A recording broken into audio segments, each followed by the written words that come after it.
What's up, War Rapport family? We are here. It's Thursday. This is a War Rapport special. Coming to you guys live. It's Mike G. I'm here with my guy C Dub. B will be joining us shortly to talk a little bit about the Auburn quarterback situation for Saturday. Lots coming out today. Definitely want to talk about some of the narratives out around the quarterback situation. What's going on? People are shutting it down. Caesar, Robbie Ashford is going to get the start on Saturday. I think that's been made clear by the coaching staff at this point. Asked earlier in the week about the health of the quarterbacks, Harsin pretty much just said everybody's available and everybody's competing. It's pretty much was the message. We have learned since then that Zach Calzada is going to have surgery on Monday, and TJ Finley will be unavailable on Saturday for this game, leaving Robbie Ashford to start and holding Garner as the number 2. Now, internally, we were aware of some of these narratives, but it seems there's a mass overreaction to some of this news. We're going to talk about it. Guys, really quickly, if you're watching this and you can't chat, it's because you're not a patron, you're not a member, or at least a subscriber. So subscribe to the War Rapport, become a patron. $5.99 will get you there. We appreciate everybody who joins our community. And if you are watching from a desktop and you would like to give the gift of the War Report to somebody, hit that gifted membership button, hop in there, make sure that somebody else gets a chance to enjoy all the wonderful patron content we'll be bringing you guys 24/7, 365. All right, so let's get into this. Robbie Ashford gets the start.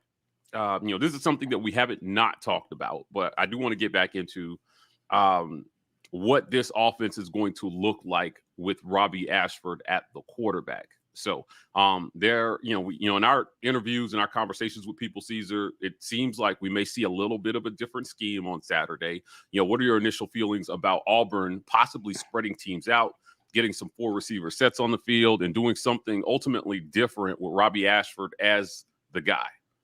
Well, as we talk, man, we've discussed and come to the conclusion that what we were doing was not working. Right. Having multiple tight end sets, I mean, that's good if you need extra bodies to block, but in terms of the receiving game, those guys wasn't getting a lot of touches.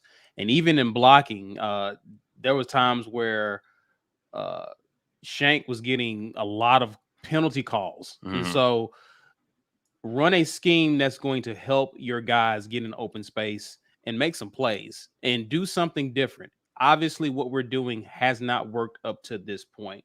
So, and we've been hearing great things about the receivers that we have. Right. We really don't know what these guys can do because we haven't really ran anything that allows them to get opportunities. And this is one of the reasons why they came to Auburn, to get an opportunity. So your hand is forced. You have a very athletic QB in. I expect to see some multiple receiver sets, but I just expect us to lean into our playmakers, starting up front, running the ball.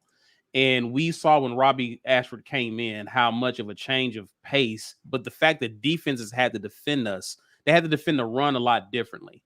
They couldn't just run down aggressively for Tank. They had to think. For one of the first times that we've seen in the past this whole season, is that they now have to think about who has the ball in this offense. And I think that gives the coaching staff a bit of an advantage.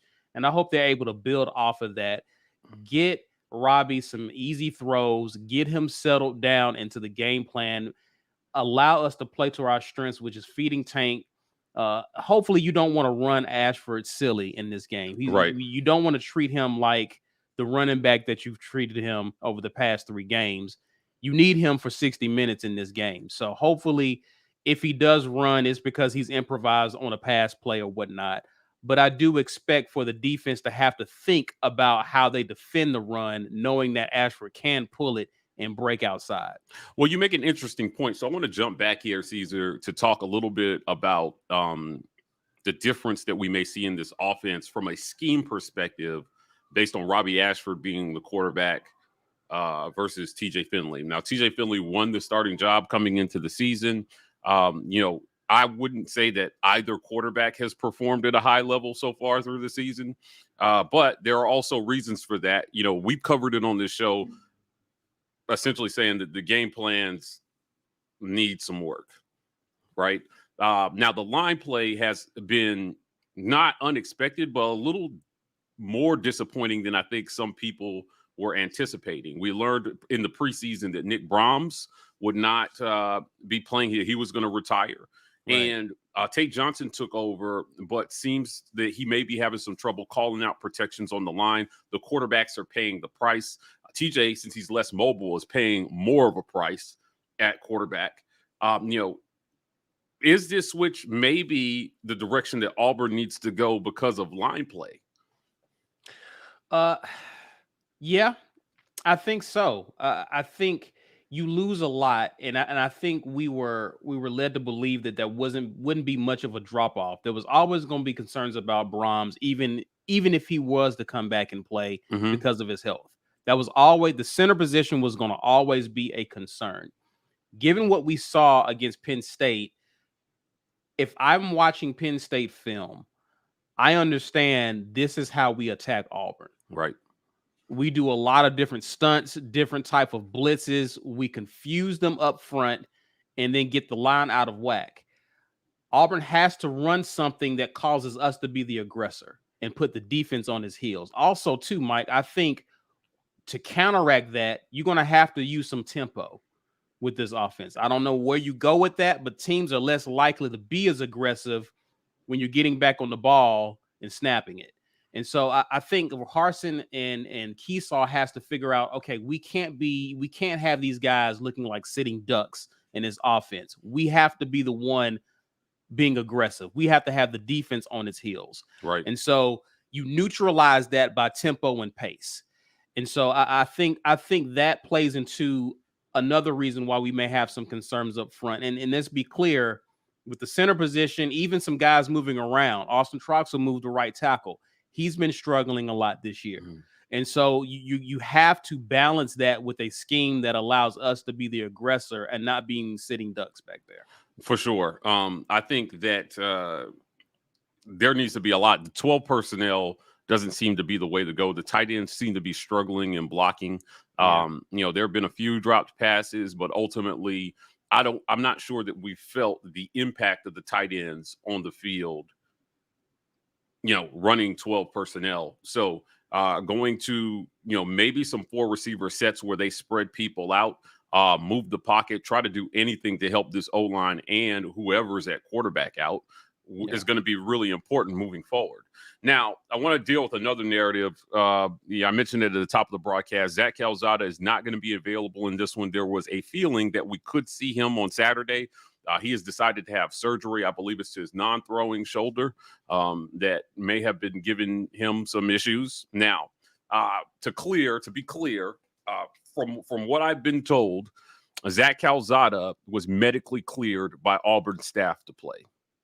The decision to shut down for the season is his decision to shut down for the season. Now, looking at the injury, it seems as if this was something he was always going to have to address at some point, and he's decided to address it now rather than possibly come into the game on Saturday or any point this season and then start fresh next season. So what are your feelings on Zach Calzada shutting it down for the season, in what's probably seems like the best interest of his own health?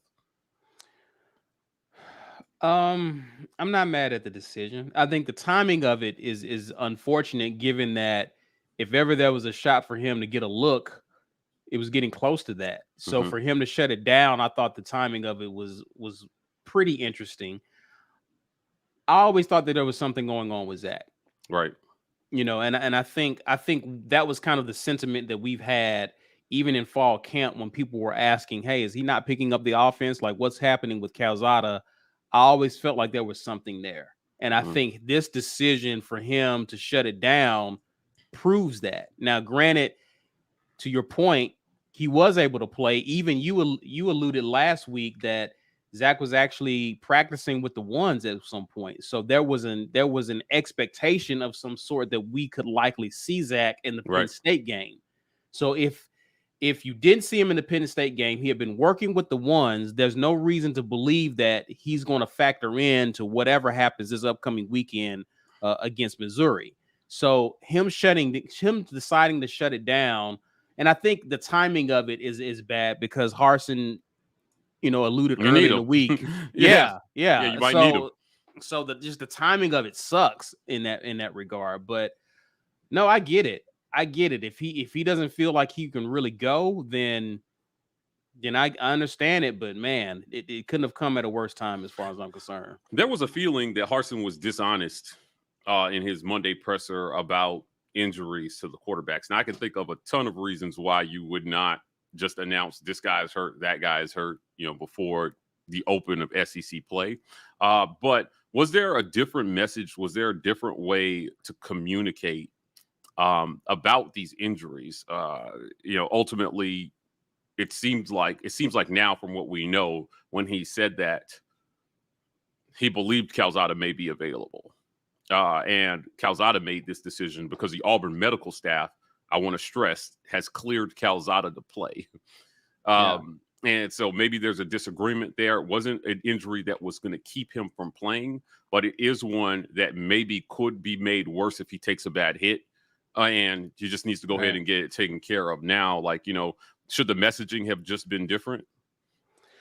I mean, if it was going to be different, I think that should have been a tone that Harsin has set a long time ago. I think it would have been weird to set that precedent now, given what would have happened after that. I just think I don't know how you get around this situation if you haven't set a precedent for not discussing injuries. Right. Just the timing of it would have been weird, seeing as though he has not taken a firm stance on whether or not I'm going to answer or say that people are out or may not be able to play.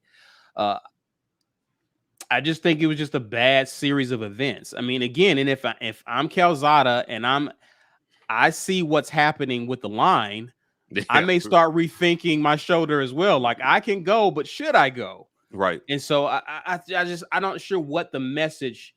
If it is a message that you're going to address, I think you have to set a precedent early on in anticipation. But how would you know you will be even find yourself in this situation 3-4 weeks into the season to have to address it like this? For sure. Listen, let's get to a couple chats. Philip Coleman says, TJ Dad was telling the truth on some stuff, though. The carousel kills momentum. If you're unaware, TJ Finley's father appeared on Locked On Auburn this morning and gave his thoughts on the QB carousel. I don't think this is not an unpopular opinion. I think it's a pretty popular opinion, is that one quarterback gets in the groove, they take him out the game, and it kills momentum. And then you ask another quarterback to go in and do something, and he messes up, and then you bring the other quarterback in. This is one of the sentiments that he expressed was this is a 2 QB system being paraded as a competition, but it's really just a 2 QB system. I'm going to bring B. Will in here. B. Will, you want to join us? What are our thoughts about the 2 QB system? It's time to move on from this, is it not? For weeks we've hated it, right? Like I after San Jose State, I was over it, and I really felt like we needed to make a decision on who's going to be the guy. Now, we talked about having packages for this offense and using Ashford in certain scenarios. I'm not mad if we get into the red zone and then we bring Robbie Ashford in. Like, that makes sense, especially considering how vanilla or how basic our offense looked in the red zone with Finley running it. So I'm not mad at using it there, but there were times where TJ Finley appeared to be in a rhythm of the offense. And especially last week, after making an amazing play to extend the chains, he goes out for Robbie and then has to come back in on third down. Like, that's not fair to either QB. Right. Like, Robbie Ashford doesn't have an opportunity to convert the third down based off of the first 2 plays in the series, and then you're asking TJ to make up on third down. It's just not fair. And so what you want to do is, I'm not mad at having a 2 QB system because we've seen it happen before. I just don't think we were very smart about how we utilize this 2 QB system. Correct. And given Harsin's past experience with developing quarterbacks, I don't know how you can develop a quarterback calling plays and different packages the way they were doing it. And so I just think that is for the success of this team, you need to commit to 1 QB. That's just was my sentiment after San Jose State. I felt like this was an experiment, but I think I stand corrected. I think this was just the Auburn's offense. And I just think the lack of identity that stemmed from it hurt the team in some aspects. These guys need to know who the QB1 is or who the QB is going to be. And I just think it would help your offense in the long term. Brian, 2 QB system, man. Like, it seems like, would we be shocked to see them try to do the same thing with Robbie and Holden Garner on Saturday? And that was the first thing I thought was we thought how terrible the QB system, the 2 QB system is. And then they start Robbie Ashford and bring Holden Garner in to be QB2 in certain packages and situations, similar to what they did with Robbie as a number 2 to TJ Finley. I don't think it is a good idea. You kind of understand why the coaches did it coming out of camp, because you saw that Robbie could contribute something that TJ could not. Right. And you saw that TJ had a better command of the offense at that point in time coming out of camp. So you have TJ in there to do the things that only he can do at that moment. And you have Robbie to do the things that only he can do, period.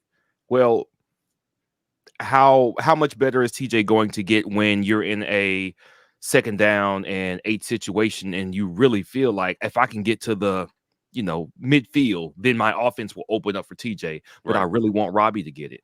Well, I get it. I get why you have some plays that make a lot more sense for Robbie to run, but how is TJ ever going to be the quarterback that we want him to be? Because ideally, the quarterback that's in there should be able to get any type of yardage in any situation. And how do we get practice getting that unless TJ's on the field to do it? Right. And the same thing for Robbie Ashford. So, yeah, TJ, we got to convert in this 3rd and long. Let's bring TJ in here because he's a better throwing quarterback in the system. Okay, yeah, TJ, and he did that. I think his dad made that point on the thing. TJ made some very hard, some very difficult, and some very timely 3rd down conversions with his arm. So you see what TJ brings, but it's still not fair to either guy because neither guy is getting better at what they're not good at. If you're always bringing the other guy in to cover their deficiencies. And that's really the hard part of this is, when am I going to get a rhythm throwing to where all of the plays make sense for me, to where the defense now has to account for anything I might do, because that comes from snaps and it comes from rhythm. And we've been saying this since before the season started. You start with somebody, you keep going. If it's bumpy between now and where you get to where you're going, fine. But they're going to be so much better prepared to do everything if you just give it to them and you let it go. And I thought this was kind of a extension of camp, but I think it's more than that. I think it's kind of we need this yardage, this situation. Robbie makes the most sense, go. And I don't think the QBs like it. I know the fans don't like it, at least not with these results. If you didn't come out here and pull a Tebow Chris league, then it really wasn't going to. It's got to work. But even then, they were much more. Florida was much more smarter about how they did this. Like in the goal line situations, it made Leak is not going to pick up and run the ball. Right. It just feels like we would randomly put Ashford in at times where we're like, wait a minute, we got a rhythm going on. TJ's actually working. Now I expected to see him get some red zone work, like 2nd and goal from the 5 or something, where you have a bunch of options off a play and he can take it in himself. But we just really haven't seen that. I want to get to a couple more chats here. Drew Kahn says, Robbie needs to play the whole game. I'm so done with the 2 QB system. Yeah, sure. I think everybody is. Yeah. I think everybody is pretty done. Now, on Wednesday, I made it clear in my rant. I've seen this before at Auburn, where they had a bad offensive game plan going into the season. A few games in, they had to rip it all up and try something else, and they were able to get it going. The question is, can this coaching staff let go of the idea that they're going to play 12 personnel with this line? Because if you're not going to move anybody and you can't communicate and pick up blitzes and do those things consistently, do they have a version of this offense that TJ Finley can actually be successful in? Right. Now, a lot of fans at me on Twitter, and they were just like, we need a mobile QB with this line. We need a mobile QB with this line. I think that's extra true if they're going to run the type of system that we've seen the first 3 games. Right. David, mouse backwards there. David says, when does any coach tell about injuries? Guys, I think the whole who's injured, who's not thing is a big nothing burger. Just doesn't matter. It just doesn't matter. Like, besides the fact that telling the media in public, and I was the one in the press conference who asked a question because I genuinely thought it was a question. We saw Robbie wincing at the end of the San Jose State game. And I was wondering, man, is he banged up? I don't know. I Right. just assumed that if they were out, they would say they were out. But it was a general wonderment. Like you saw him hold the shoulder, and you saw him go out after his drive in the second half. But was it because of an injury? Was it because it was time for Robbie to see if he could move on the defense? We did not know. And I thought it was a fair question to ask. But hindsight, I'm not upset that he didn't say, oh, absolutely. Here, Missouri Drinkwitz, let me just call Eli Drinkwitz, tell him, prep for Robbie Ashford, because that's who you're definitely going to see. They are two completely different quarterbacks. If you at least remove the mystery entirely, you give him a full week of practice to prep for the guy that he's going to see. If TJ was not going to play, it doesn't matter what you tell the media. You know why? Because TJ's not going to play. But you don't need to tell Missouri that. And you don't need to tell them on Monday. You're right. Like, Now, we completely ruined the mystery. I don't blame him. I think maybe a little bit of what we heard from TJ's dad on today on Locked On maybe been frustration over the idea that he was benched and the lack of communication about the injury. Now, my understanding that I want to clear up about this is that when the week began, he began the week rehabbing and was not ruled out on Monday when the press conference happened. As the week develops and they see how the injury is going, and you know whether he's done enough in practice, then finally you have to rule him out later in the week. But you know, the idea that Carson was dishonest somehow, I think that's a big nothing burger. It just is what it is. Maybe the communication could have been better. Ultimately, go out and win on Saturday. Nobody's talking about that. Philip Coleman says, I'm starting to question the doctors now, like WTF they be looking at. Now, let me go back to Mississippi State last year, because similar to UB, when I was in that press conference, I asked, hey, man, what happened with Bo? Yeah. Because his ankle was broken, and you sent him out there for 2 or 3 more drives. And he said, well, we lean on the advice of the doctors at the time, and they said he was good to go. And I'm like, well, they were wrong, right? His ankle was broken. So I have my questions if some of this, you know, TJ Finley, after he clearly hurt his shoulder at the end of the half versus Penn State, came out for a couple more drives, and now we know he's not playing because of that shoulder. Now I got my questions about how that's being managed. Christian Crawford, appreciate you, man, coming through. I hope Robbie Ashford plays the whole game and does great, but I don't want that to be an indictment on TJ. TJ's dad was right. TJ hasn't played a full game. Coach's rhythm killing the scheme has hurt TJ more than TJ himself. He deserves another shot when he is healthy. Now, let me tell you something. I will tell you the scheme was bad. The scheme has been bad. I don't think anybody will argue that the scheme was good. But what I will disagree is that most of the turnovers, 4 out of the 6, don't have anything really to do with scheme. They just were not good throws. And the same goes for Robbie as well, too. Like his 2 interceptions, those weren't scheme related. Those were just bad throws or not seeing the field. Even under pressure. Yeah, like, I mean, so the interception against Penn State, I believe the receiver ran the wrong route. The fumble, obviously, there was crazy amounts of pressure, but, you know, the rest of the turnovers on the season by either quarterback haven't been particularly something that I can look at and say we had a breakdown there. Quarterbacks just have to play better. Wartam ATL says, shout out to you guys for having integrity and keeping the show rumor and drama free. Sad to see what some other channels will do for views and clicks. Listen, if it happens, we got to talk about it. Right. Obviously, a lot was said. There's a lot going. You guys are adding me on Twitter. You know, there's some things we'll address and some things we won't. What we want to come at you guys is with facts today. And the facts are, as they stand, is Zach Calzada has made the decision to shut himself down for the season, but he was medically cleared by the staff to play.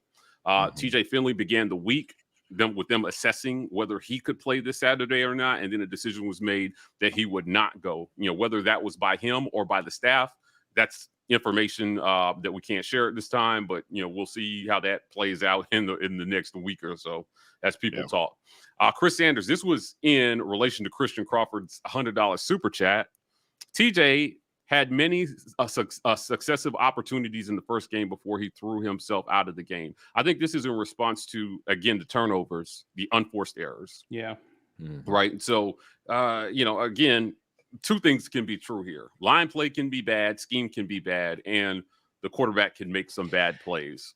There was a sense of urgency coming into this season in terms of getting this offense on the right path. Right. We needed to see some results early in this season to give us any hope that Harsin was going to turn it around, given what all has transpired this year. Mm-hmm. And so because of that, whoever was going to be the starting quarterback, whoever will be the starting quarterback, was not going to have the same leash that the previous starting quarterback had. Right. And so regardless of who it is, insert name here, if you're not playing well, the chances of you being able to prove that you can play at this level on this team with this offense was going to be less and less. So sure. I just think it was unfortunate that, again, to your point, Mike G, most of the turnovers he made, he either wasn't seeing the field, throwing off his back foot, not making the right read with no pressure. That's on TJ. Now, there's a lot of things that there's a lot of blame to go on with this line. I mean, with this offense, the line, all of that. But there's some things TJ has to own himself. For sure. And it's why his job has been in question as a result. For sure. Listen, let me go on to this one. Ben Bloodworth, love you, brother. Any chance we see some Wildcat with Tank like the Kentucky did a few years ago? I certainly hope not. You guys know my feelings about the Wildcat. Bury that offense. I do want Tank to get the ball. I do want him to get the ball. It doesn't have to be via Wildcat, but he needs some touches this week. You don't need a Wildcat offense with Robbie Ashford at quarterback. Right. You don't need that. Cool Breeze, seems like we have size and speed at receiver, but they don't use quicker routes or 50-50 balls. This is where I'm at. Right. This is everything that I'm saying with the scheme. Screw this 12 personnel crap. You don't have the line to push people off the ball in the run game. Spread them out. Create some mismatches with your quarterback. Robbie's going to have to excel at the zone read, and he's going to have to hit quick passes. We saw flashes of that during Penn State with Malcolm Johnson up the scene with the quick recognition to Jarquez Hunter on the only touchdown they scored of the game. It can happen. You have to scheme to those things. And if your line is going to let pressure through, you have to keep the defense honest by using your athletes in space. We started the season with Coy Moore behind Malcolm Johnson at the Z. I, for the life of me, guys, don't know why those two guys aren't on the field at the same time. It makes they want to keep two tight ends on the field, right? And it's not working. So let's abandon that because the tight ends are getting holding calls. They're not blocking anybody. It's time to move on from that, is it not? Yeah. I mean, at this point, I think so. Yeah. I think so. I think it's been a little bit disappointing that from what we've heard about this team and in the program in the offseason, that physically we expected everybody to be a little bit better, a little bit stronger. But it doesn't seem to have paid the dividends that we thought. Now, I don't know if that's because mentally people are out of position. They're not in the right place, because it doesn't matter how strong you are. If you're not in place to stop a guy, you're not going to stop a guy. If you're not prepared for a certain move stunt by the defensive line as an offensive lineman, you're not in position to get in front of him. He's just going to get to the quarterback. Right. But the tight end blocking, I was a little surprised, like the amount of holes that Shanker has had, a couple penalties, and it's still with Troxel. Troxel's on a completely different side of the line than he was at last year. Because remember, last year, Killian, I still struggle with his last name, forgive me. Killian was on the backup to Troxel. Troxel was on the left side, not performing particularly well. And so they decided that Killian needs to be the left tackle, which is great. Maybe Austin Troxel doesn't need to be a tackle. And that just may be what we're looking at. They're trying to keep him on the line for his experience, but we've heard plenty from offensive linemen that left tackle and right tackle, night and day. The same thing with left guard and right guard. It's just a completely different position to play. So we haven't seen this development and transition to a next level for the guys who are senior here. And that's where we've been let down. We've been hoping that seniority and maturity and next level physical development would yield this improved result. But between the line and the tight ends, it has not. So I think you got to go with the young guns, man. Whoever those young guns are, put them out there, because you can't get much worse than thinking you can rely on people who are 5th and 6th year seniors and being let down by them. So Why not put some different bodies out there? David Hegler says, why can't we have nice things, guys? Why can't Auburn have nice things? I hope that's the voice that you said that in when you typed that super chat. We appreciate the super chat. I sense the frustration in that. Our guy Lance Daw, the tone and the way Harsin responded to reasonable questions has changed the focus. Last thing I would do is be smart towards the media that dictates how I'm perceived, especially when I'm losing. I don't think it matters. Like, I hear what you're saying, but I just don't think it matters. I think if you win games, you tell the media to kiss the rings and shut up. So you got to go win. That his comments toward the media don't change what he has to do to be successful here. Nothing works when you're losing. Yeah, nothing works. Everything's wrong when you're losing. Everything's under the microscope. Nothing works. And so that we're clear, when we say we're losing, we're talking about one loss this season. Right. We're talking about one loss. So, this is a lot of people projecting how they feel the rest of the season is going to go. Certainly, the outlook is not good based on what we saw in Penn State. Ike and I talked off camera about, like, man, what if Penn State is a fringe playoff team? That's what if they're just good? Yeah. And, we caught a beat. I mean, this was a one-score game at the half. If you watch the film, then hey, man, this was competitive for about 2.5 quarters before it was not. David Hegler, appreciate the super chat. One injury away from 2012, right or wrong? And if wrong, explain. You may not be wrong about this. No, I mean, depends on. I'm assuming you're talking QB, but I mean, if Tank gets hurt or whatever, it could very easily be 2012. Yeah, Western Kentucky might be the last win on the schedule. Now, stop right Missouri, they got to beat Missouri. Like, I'm not in a place where I still believe they'll put the beat down on Missouri and maybe calm some of this talk. Doug Dozier says Holden time. We've been told we're going to see Holden on Saturday, no matter what. I'm not happy that Zach Calzada is hurt. Because you made a trip from A&M to Auburn. He did the offseason prep. He did the fall camp. So he was good enough to get reps in practice. You don't come and uproot your life, move as far as you did to just not be able to play. Like, that's a letdown for the kid. And I feel for Calzada in that sense. But he's hurt and TJ's hurt and Robbie might not be 100% because, again, I saw him look like he was limping a little bit in San Jose State. I don't know if he's fully recovered. He's just playing through something. But Holden Garner is the first guy that Harsin took out of high school, straight out of high school. What better way to say, hey, get off my back and leave me alone than to do it with the guy that you chose? He is the only truly chosen out of high school. As in, I saw all of your games. I talked to you and tried to recruit you. I talked to you about what our offense was going to be, and then you came here. The rest of these guys, even though we are glad they are here, they were looking for something new, and we were looking for something new as well. But that's not the same as the guy that you tabbed out of high school. Right. I'm very interested to see if they chose correctly on the first try, because I think that would be to Harsin and staff's credit if Holden Garner could go in here and look wise and polished beyond his years as far as quarterback play goes. That would be a major boon for him. But we will have to see. I hope he's not in there to save the game, and I hope it doesn't rest all on Holden because Robbie gets hurt. Like, I think that's probably worst case is first real reps, save Brian Harsin's job. Go. I think that's a tough situation to be in. So I hope it's not that. But I am excited to see him because when he gave Holden that comment at the end of fall camp, everybody's like, wait, who's throwing the best? So when are we going to see him? Well, now we're going to see him. Guys, if you're watching this, it's because you are subscribed to the War Rapport. And also, if you are chatting and you see people have a green name, this is how you get one. Become a patron, a War Rapport patron. This is the best way to support our content with a small monthly contribution.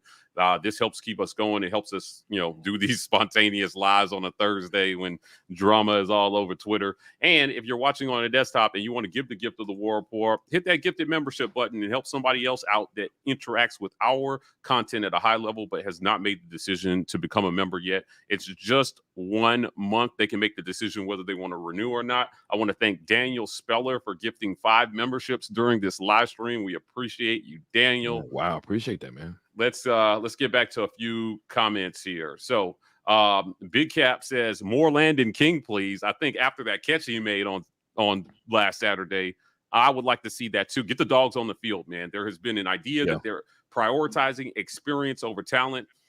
Hopefully we're done with that. Get the most talented guys on the field. Agree. Coy Moore, Landon King. I saw they put Worsham out there. They threw him a deep ball. I'm not sure if that's his game, but I haven't seen enough of him. Yeah, to know. Hey, I mean, listen, I want to hear where all the hype was with Camden Brown. Like, put him out there. I want to see what he can do. But it's hard when you're running 12 personnel and you only get 2 receivers on the field at a time. This is what I'm saying. The scheme has to go. You got to get those guys on the field. Austin Berryhill, if the line is bad, why don't they use screens or outside runs to keep the defense in check? Not every pass play needs to be mid-deep post or a go. I agree. The screen game needs to be on point. If your line is giving up pressure, you need to call it strategically so that you can catch the defense off guard. But play calling is definitely going to be a storyline moving through the rest of the season. Gabrielle Cavalier, men's golf is #1 at David Hegler. Got to find the sunshine through the clouds when you can. Aaron Finney, thank you for this super chat. Or pushing Harsin out, but if he gone, can we get Coach Prime? 5 years, $80 million, and we name a building after you. I'm still riding with Harsin, though, just saying. I'm not ready to talk about who the next coach is going to be, but like I will say, hiring Deion Sanders would signify a significant shift on how Auburn does business, right? Because money is not. I mean, he's made his money. Right. Money is probably not going to be the reason that he comes here, but control definitely will be a reason that he does not. So, we'll see. But right now, Auburn has a coach, so we're not ready to talk about who the next coach is going to be. Thomas Dickey, how much are we missing D. Davis now? Well, he got hurt in his second game of the season. Did he? So I don't know if he's back. Yeah, they had a different starter. They played week 0. Week 1 they played and he got hurt. So week 2 he was out. It was a different start. It was a game that I saw that was on. So I'm not sure if he's back yet, but he's had some injury issues as well. But yeah, I mean, he looked good in what we saw of him. But again, so if D. Davis had stayed, though, then one of these guys wouldn't be here, and we'd still be going through the same situation where we're down half our quarterbacks. So, right. Yeah. Back to a few more chats. I want to thank Rodney Gilbert for giving himself a green name and becoming a member at the War Rapport. Hey, Rodney, what's up? Drew Kahn, I just want to be competitive. I thought this year the insanity was going to be gone. Should have known better. Man, let me tell you, I think we all did. That this would be the year that maybe we move past some of the insanity.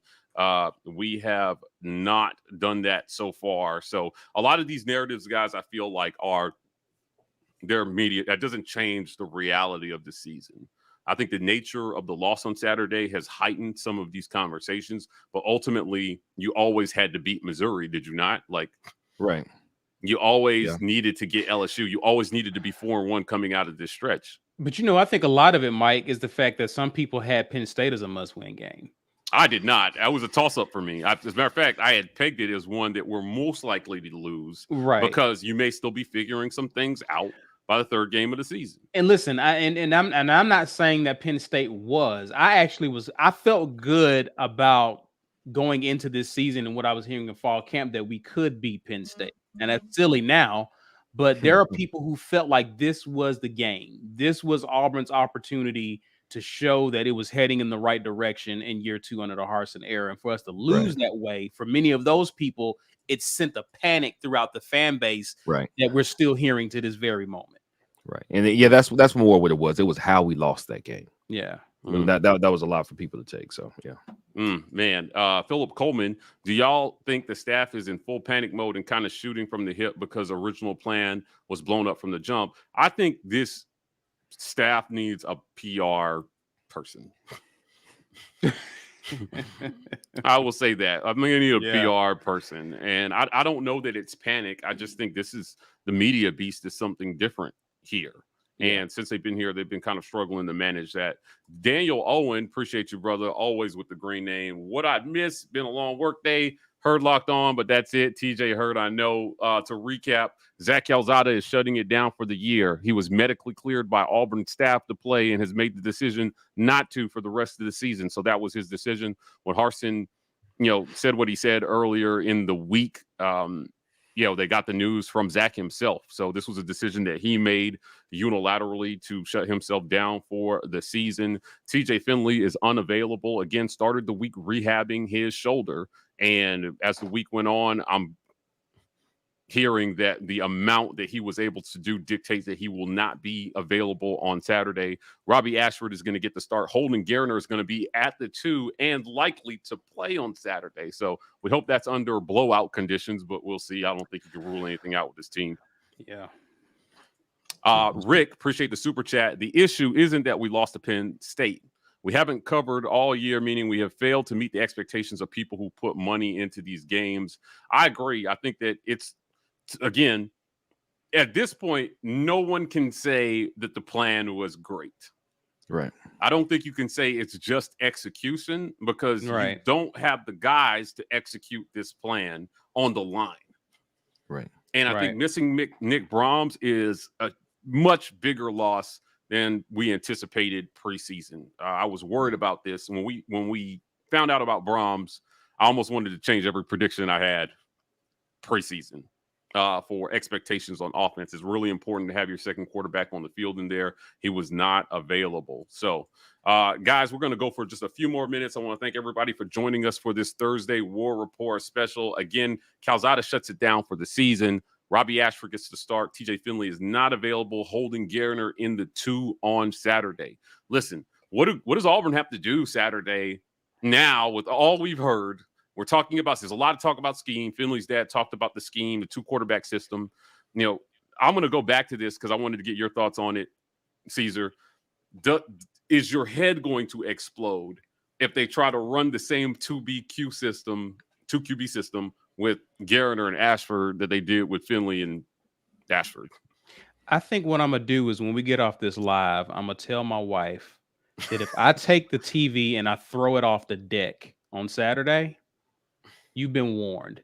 Because that'll be what I will respond if I'm still seeing a 2QB system. Now, if Ashford needs a breather because he's running around out there, he needs to breathe for a little bit, catch his breath, because he has been looking winded at times. So for him to play a full game, I am concerned about him needing to take a breather at some points in the game. I'm not mad at that, but if you're bringing Holden out there on a weird 2nd and 6 or a 3rd and long, or if we're seeing a lack of flow in the offense because you keep switching out QBs as if they're running backs, I'm going to lose it. I'm going to absolutely lose it, because what that signals to me is that you didn't learn much of anything from Penn State. You're tripling down on this game plan that is proven to not work, and you're just going to go down with the ship come hell or high water. That will be my reaction. I'm going to lose it because this staff really hasn't shown an ability to adapt to their roster, to what's going on the field. They're just going to be stubborn, like a previous coaching staff I knew on offense. For sure. And that's what I was going to say is, so far what we've seen and what we heard so much about the last few years of Gus's tenure was that he was trying to force a square peg into a round hole. And that was the problem. The problem was you don't have the personnel to do what you're trying to do. So stop trying to do it, because you've done something different before that actually worked. And when you got the right guy to run that different thing that you started doing here, it worked. So why did you go away from it? And then our offenses started looking bad. So here we are in the situation with Harsin. We know he wants to run this pro style, deep balls, multiple passing game. All that's great. If you need some long passes, you need an offensive line to hold up. If you need an offensive line to hold up, you either get these guys playing great or you abandon. And you go to something that you can do right now that fits the personnel you have right now, because we hammered Gus for that. So here we are with a similar situation. And granted, Harsin hasn't had 8 years where all the talent is his. All the recruiting has been his and all the guys are his. He doesn't have that luxury yet. He might not get that luxury if he doesn't find a system that works for the talent he has right now, live to fight another day and institute that long passing game next year. But he's got to figure it out short term, and we'll see if he can get it done. A couple more chats here before we get out of here. Josh Knox says, do you think Calzada is saving this season to leave healthy afterwards? I think this is a health decision 100%. If you've been medically cleared to play by the staff, but you're choosing not to, it means that there was something he was always going to have done at the end of the season anyway, and doesn't want to risk it. If he can get that medical red shirt, that is in his favor. James Buckley says, smash that like button. Can't tell you how much this helped us. Please do that. Drew Kahn again, do we think Calzada would have been the starter if he was fully healthy? I actually thought he might win the job. But there are some things that were going on there they haven't been completely forthcoming with. I don't know that they owe us that, But, they chose Finley. We rode with that. And now they're having to go a different direction for, injury reasons. Big gap with the super chat. Thoughts on TJ's dad? # get your weight up. Listen, he said what he said. He said what he said, and he meant it. So, he certainly has a right to his opinion on this matter. He's close to his son. And, I think a lot of his sentiments that he echoed, a lot of people have been saying in terms of the system and, the QB switching. Those aren't new narratives. Right. Some of the things that have come out about wrong routes and things of that nature, ultimately, it all needs to be better. Players, scheme. I don't think there's any one thing that this completely falls on, but mostly we point toward coaching and scheme because they are the most responsible for what we see on the field. David Hegler, another super chat. At least he's not saying the offense is a work in progress. True story. We had another one here. Was Finley's dad going on the podcast today a good look for Harsin and the staff? I don't think it took anything away from or added any more fuel to the fire. I think the fire was already hot with how you lost the game, how the QBs look coming in and out. And that was going to be the reason for the fury from everybody this week. And everything else is happening because of that. If the exact same thing happens, but we beat Penn State switching quarterbacks and nobody cares. Right. It's the loss, the big loss. I agree with Brian. I mean, I think this has been a rough week for Harsin and the coaching staff after Penn State. Like, what's one more incident like this, right? So at this point, you got to start winning games. Yeah, like nothing really matters. Yeah, I mean, honestly, my honest feeling is I don't know that it's good, but it just is what it is. It doesn't change anything that you have to do on Saturday as a coach, right? So TJ's still hurt. You still got to find a quarterback. You still have to fix your scheme. You still have to find a way to get the players in a better position to make plays. So, guys, I want to thank you guys for joining us for this Thursday special. Auburn's QB situation definitely in flux. We're going to see Robbie Ashford starting at the quarterback, presumably for a whole game, and Holden Geriner at some point if needed. We're going to keep our eyes on this, guys. We're going to be back for our game day experience. Join us on game day. You have to be a member to chat for those game days. So if you didn't sign up today, make sure you get signed up for a membership before Saturday so you can take part in the War Rapport game day presented by Prize Picks. Guys, we're signing off as always. War Eagle. War Eagle. War Eagle.